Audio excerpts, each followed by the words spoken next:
not be even fair. As a ranking member of the powerful Government Oversight Committee, we welcome Republican Issa. Representative, sir, thanks for joining us. We're hearing of bricks being thrown through windows, death threats. Why do you think people are taking their anger out on Congress people? Well, people are angry because these were bought votes, and bought votes are the most corrupt part of government.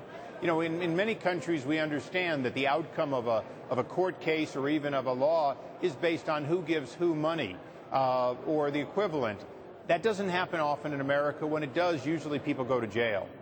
Well, and Representative, you know, I'm always careful to try and steer clear from partisan politics. I mean, how far back does this go? Certainly the Republicans do it, too.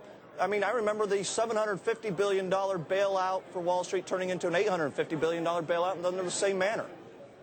Well, you might remember that on Medicare Part D, there was an allegation that was thoroughly investigated that was very disturbing, and that was a claim that the former member, I think it was Nick Smith of Michigan, that he claimed that for his vote, he was offered by leadership an opportunity to have his son be endorsed and helped in an election. Very different than saying get out of an election, but we investigated it because it was wrongdoing by definition if it occurred. In this case, offering millions or billions of dollars to districts, special considerations, special, if you will, buy-offs in a piece of legislation, in some cases may have been old-fashioned log rolling for votes, which is wrong, but it also could have been a quid pro quo, crossing the line criminally or ethically. Representative Issa, as the voting begins on this reconciliation bill, do you believe, are the Democrats going to pass this bill in the same form through the Senate, or is this going to go back to the House? What do you think is going to happen here, best guess? Well, I personally don't think it'll go back to the House, but if it did, each person committed is committed to vote again, and they had a 3-vote margin. So I don't think they fear it if they have to do it.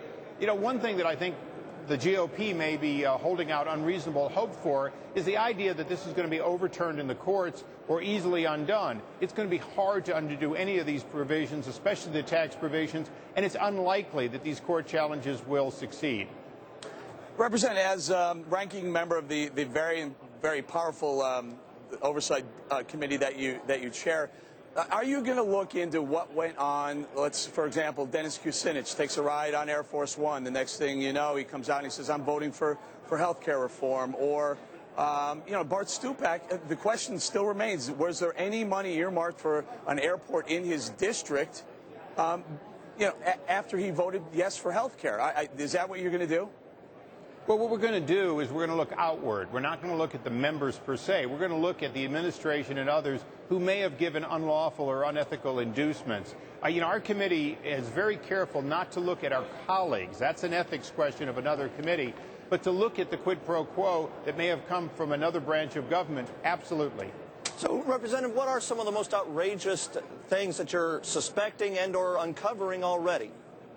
Well, certainly you mentioned Bart Stupak, very strange reversal of a vote, and so is the $1 billion for airports. We're also concerned, obviously, about Nebraska, Louisiana Purchase, the Gatorade. All of these were very specifically promises which may or may not be taken out in rescission, many of them on the Senate side, but some of them, like Chris Dodd's $100 million hospital, is absolutely something we have to question how you can call it a competitive bid when they've already put in $100 million for an unnamed hospital, and we pretty much know who's going to have that hospital and why it was beneficial.